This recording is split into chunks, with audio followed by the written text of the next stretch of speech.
ఈయనకి తుఫాన్ అనే ఒక పేరుంది. ఎందుకంటే ఈయన తుఫాన్ లాగా విరుచుకుపడతాడని. అంటే ఈయన ఏందంటే ఆర్గనైజేషన్‌లో గాని చాలా యాక్టివ్. అట్లాగే మిలిటరీ యాక్షన్స్‌లో పోలీసుల మీద వాళ్ళ మీద దాడులు చేయడంలో కూడా చాలా అంటే తుఫాన్ లాగా ఆయనుంటే ఒక తుఫాన్ లాగా విరుచుకుపడతాడు అన్న ఇది ఉందన్నమాట. దాదాపు ఈయన మీద 200 కేసులు కూడా ఉన్నాయి. ఓకే. సో అంత వెరీ ఇంపార్టెంట్ లీడర్ అని చెప్పొచ్చు. చాలా డైనమిక్. ఈయనకేందంటే 2 రకాల శక్తులు ఉన్నాయని చెప్పొచ్చు. ఒకటేమో మిలిటరీ పరంగా వెరీ డామినెంట్ గై, రెండోదేమో ఆర్గనైజేషన్ పరంగా కూడా చాలా మందిని ట్రైబల్స్ని రిక్రూట్ చేయడంలో ఈయన ముందున్నాడని చెప్తారు ఆ ఏరియాలో. సో ఈ సరండా ఫారెస్ట్ ఏరియాలో ఈయన వెస్ట్ సింగ్బమ్ జిల్లా అంటారు. ఇది వచ్చి సింగ్బమ్ జిల్లాకు సంబంధించింది ఈ ఏరియా. ఈ వెస్ట్ సింగ్బమ్ జిల్లాలో ఈ హోక్ కమ్యూనిటీ ఎక్కువగా ఉంటుంది అనమాట. అక్కడ నుంచి ఈయన వచ్చాడు. సో ఈయన చనిపోవడం అనేది పెద్ద దెబ్బగా చెప్పచ్చు. ఎందుకంటే మొత్తం నేను ఇందాక చెప్పినట్టుగా 3 సెంట్రల్ కమిటీ మెంబర్లు ఉంటే ఒక ఆయన ఇప్పుడు చనిపోయినట్టు. ఇంక ఉండేది మిస్టర్ బెస్రా అండ్ అసీం మండల్, వీళ్ళిద్దరూ జార్ఖండ్ నుంచి ఉన్నారు. సో ఇది ఒక పెద్ద సక్సెస్గానే ఈవెన్ మోడీ కూడా దీని గురించి మాట్లాడారు. సెంట్రల్ యూనియన్ గవర్నమెంట్ అఫీషియల్స్ కూడా దీని గురించి మాట్లాడారు. ఎందుకంటే ఇప్పుడు డెడ్ లైన్ దగ్గరకు వచ్చేస్తుంది. సో ఆల్మోస్ట్ ఈ 10 రోజులు తీసేస్తే 6-7 రోజులు తీసేస్తే ఇంక ఉండేది 2 నెలలే, మార్చి 31కి. ఇక్కడ మావోయిస్టులకి సెంట్రల్ గవర్నమెంట్కి మధ్య ఒక దాని ఏమంటే సింబాలిక్ వార్. అంటే మేము తుడిచిపెట్టేసామని సెంట్రల్ గవర్నమెంట్ చెప్పుకోవాలి, లేదు మీరు తుడిచిపెట్టలేకపోయారు మేము ఇంకా ఉన్నామని వీళ్ళు చెప్పుకోవాలి. నిజానికైతే ప్రాక్టికల్గా మావోయిస్ట్ పార్టీని తుడిచిపెట్టేయడం అయితే జరిగిపోయింది.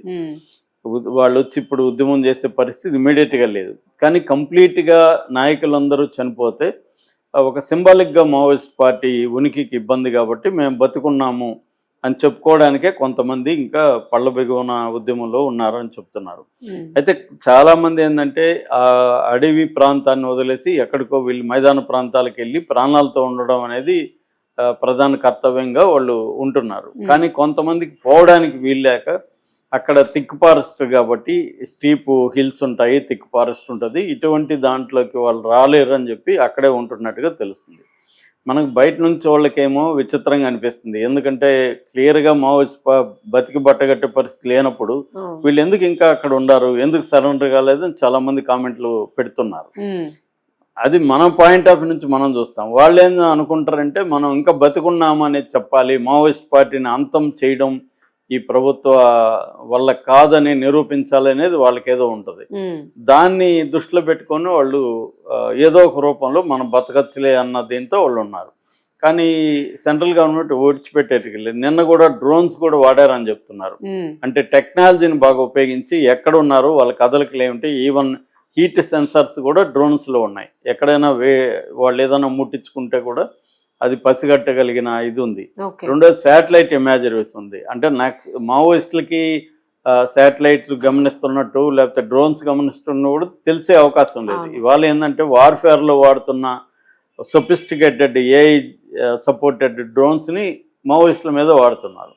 కాబట్టి ఏంటంటే మా పెద్ద పెద్ద సైన్యాలే దీన్ని డీల్ చేయడంలో కష్టంగా ఉన్నప్పుడు మావోయిస్టుల దగ్గర అంత ఎక్విప్మెంట్ లేదు, అంత టెక్నాలజీ లేదు, వీళ్ళకి అంత ట్రైనింగ్ కానీ నాలెడ్జ్ కానీ లేదు ఇవాళ మోడర్న్ వార్ఫేర్కి సంబంధించి. సో అందువల్ల ఓవరాల్గా ఈ రోజు కాకపోయినా రేపైనా మావోయిస్ట్ పార్టీ కానీ మావోయిస్ట్ ఉద్యమం కానీ ఈ రూపంలో అయితే ఉండదు. వాళ్ళు ఏమన్నా రూపం మార్చుకొని లీగలైజ్ అయ్యి చేస్తే తప్ప అది కూడా జరగదు. ఎందుకంటే ఆల్మోస్ట్ 60 ఏళ్ళు దాటిన వాళ్ళు వచ్చి ఇప్పుడు లీగలైజ్ చేసి ఉద్యమాన్ని నిర్మించే పరిస్థితి ఏమి ఉండదు. మిగతా కింది కేడర్ ఎవరు కూడా నాయకత్వ స్థానాల్లో ఉన్న వాళ్ళు కాదు, వాళ్ళకి అంత నాలెడ్జ్ లేదు. వీళ్ళందరూ ఆల్రెడీ మెయిన్ స్ట్రీమ్లోకి అసిమ్యులేట్ అయిపోయారు. డబ్బులు ఇచ్చారు, వాళ్ళకి ఉద్యోగాలు ఇచ్చారు, ఇండ్ల జాగాలు ఇచ్చారు, ఇవన్నీ వచ్చేసరికి వాళ్ళు మెయిన్ స్ట్రీమ్లోకి వచ్చేస్తారు. ఒకసారి మెయిన్ స్ట్రీమ్లోకి వచ్చేస్తే లైఫే వాళ్ళని కరప్ట్ చేసేస్తుంది. బతుకు పోరాటంలోకి వెళ్ళిపోతారు, ఇంకా అక్కడ ఉద్యమాలు చేసే పరిస్థితి ఉండదు. కాకపోతే ఏంటంటే ఈ మావోయిస్ట్ ఉద్యమం వచ్చినాక అక్కడ సెంట్రల్ గవర్నమెంటు ట్రైబల్స్ హక్కుల్ని, వాళ్ళ ల్యాండ్స్ని, వాళ్ళ జీవన విధానాలని ఏమాత్రం పరిరక్షిస్తుంది అనే దాన్ని బట్టి మళ్ళీ ఉద్యమాలు అక్కడ వస్తాయో లేదా అనేది ఉంటుందన్నమాట. కాబట్టి అది ఏం జరుగుతుందనేది చూడాలి. ఏదేమైనా జార్ఖండ్లో ఇక్కడ ఈ ఏరియా అంతా కూడా చాలా గనులు ఐరన్ ఓర్ బాగా బలంగా ఉన్న ఏరియా ఓకే. ఇప్పుడు జరిగిన సరండా ఫారెస్ట్. అందువల్ల ఈ ఎన్కౌంటర్ వల్ల ఏమంటుందంటే మైనింగ్ కంపెనీలకు కూడా చాలా ఆనందం అనమాట. ఇప్పుడు ఈ ఎన్కౌంటర్ జరగడంతో వాళ్ళకి అంటే benefit. క్లియరెన్స్ వచ్చేస్తే వాళ్ళు ధైర్యంగా చేయొచ్చు. అట్లాగే రోడ్స్ మిగతా ఇన్ఫ్రాస్ట్రక్చర్ కూడా ఇప్పటి వరకు ఈ 1000 ఏరియాలకు కూడా వేయడం ఆల్రెడీ స్టార్ట్ అయింది. సో ఇంకా ఉన్న 200-300 మంది మావోయిస్టులను కూడా క్లియర్ చేసేస్తే ఈ డెవలప్మెంట్ ప్రక్రియ ముందుకెళ్తుంది అనేది సెంట్రల్ గవర్నమెంట్ చెప్తుంది. సో ఇంకా 2 నెలల 10 రోజులు ఉంది కాబట్టి ఏం జరుగుతుంది అనేది చూడాలి. రైట్.